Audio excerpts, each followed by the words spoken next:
I came to a certain impasse in my research, and the impasse was that there were certain things I couldn't know without examining the manuscripts directly, not just from high resolution color photographs. And that's why you've had to travel the world. I have traveled, and actually, let me show people up here on the screen.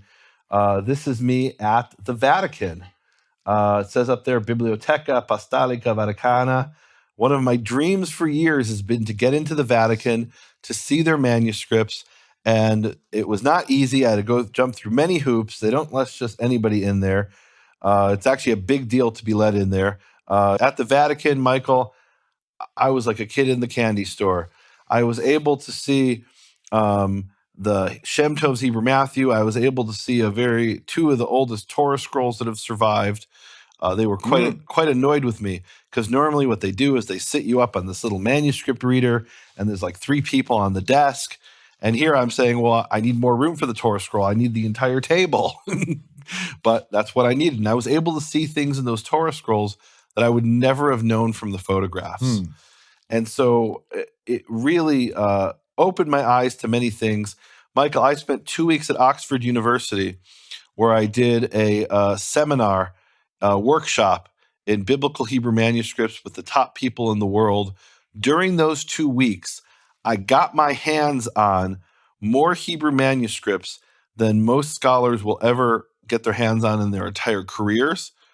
And certainly more than I'd ever gotten my hands on. That's in 2 weeks. In 2 weeks, I handled something in the neighborhood of 200 manuscripts. I don't mean photographs.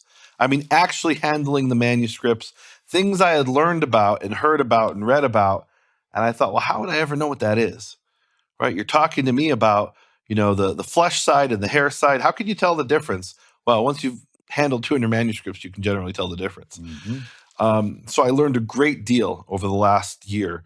I would even venture to say I've learned more over the last year about Hebrew manuscripts than I learned up until that point in my entire life.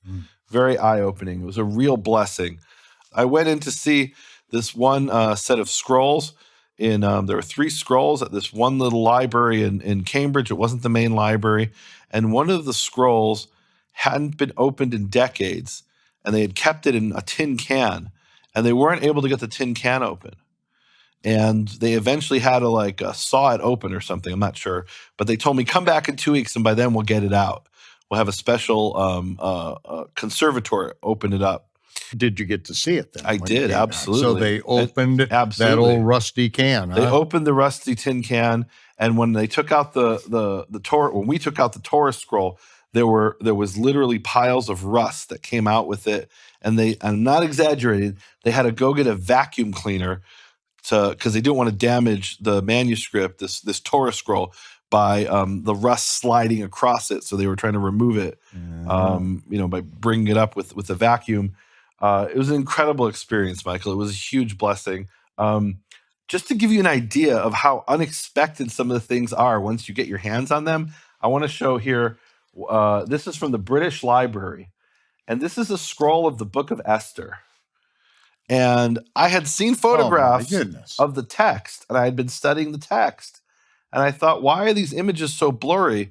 Whoever photographed this must have done a horrible job. And I get to the British Library in London, and I order this manuscript. And it's smaller than, it's the size of my pinky, actually, but I have a long pinky. You can see there in inches. It's a tiny little scroll. And it's the type of thing you would never know if you just looked at the photographs online.